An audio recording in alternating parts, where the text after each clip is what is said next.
L'affaire du vol 571, le miracle des Andes. En octobre 1972, un avion transportant une équipe de rugby uruguayenne s'écrase dans la cordillère des Andes.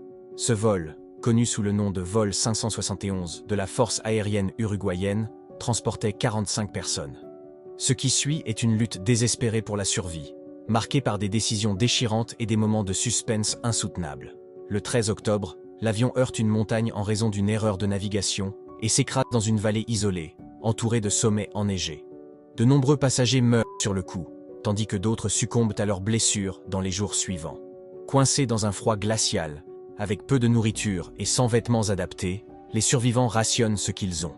Très vite, la nourriture s'épuise, et ils se retrouvent face à une décision horrible. Pour survivre, ils doivent se nourrir des corps de leurs compagnons décédés. Plusieurs tentatives pour signaler leur position échouent. Un espoir apparaît lorsqu'ils entendent, grâce à une radio, que les recherches ont été annulées. Ils comprennent alors qu'ils doivent se sauver eux-mêmes. Après 72 jours d'enfer, deux des survivants, Nando Parrado et Roberto Canessa, entreprennent un périple à travers les montagnes. Ils marchent pendant 10 jours, affrontant des conditions extrêmes, avant de croiser un berger chilien qui alerte les secours. Le 23 décembre 1972, 16 survivants sont enfin secourus. Leur histoire choque le monde entier, non seulement pour les circonstances horribles auxquelles ils ont survécu, mais aussi pour la force incroyable qu'ils ont montrée face à l'impossible.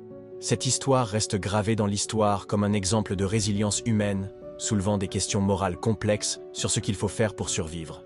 Elle a inspiré des livres et des films, notamment. Cette histoire vous captivera par ses retournements de situation et ses moments de tension extrême.